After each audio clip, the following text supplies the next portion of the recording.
वाकाटिका सल्तनत खत्म हो गई, इसकी मीरास आज भी जिंदा है। गुप्ता सल्तनत के साथ उनके इत्तेहाद ने शुमाली और जनूबी हिंदुस्तान की सकाफती रवायात को एक दूसरे के करीब लाने में मदद दी।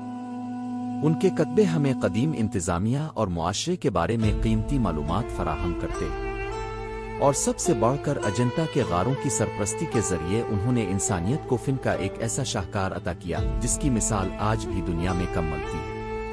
आज लाखों लोग अजंता की तस्वीर को देखकर हैरान रह जाते हैं, लेकिन बहुत कम लोग जानते हैं कि इस अजीम शाहकार के पीछे वाकाटिका खानदान के वो बादशाह थे जिन्हें तारीख तकरीबन फरामोश कर चुकी है। एक ऐसी सल्तनत जो वक्त की धूल में गुम हो गई मगर अपने फिन के जरिए हमेशा के लिए अमर हो गई। आपका क्या ख्याल है? कुछ अजीम सल्तनतें हमेशा याद क्यों रखी जाती हैं जबकि कुछ तारीख के अंधेरों में खो जाती है? अपनी राय हमें कमेंट्स में जरूर बताएं।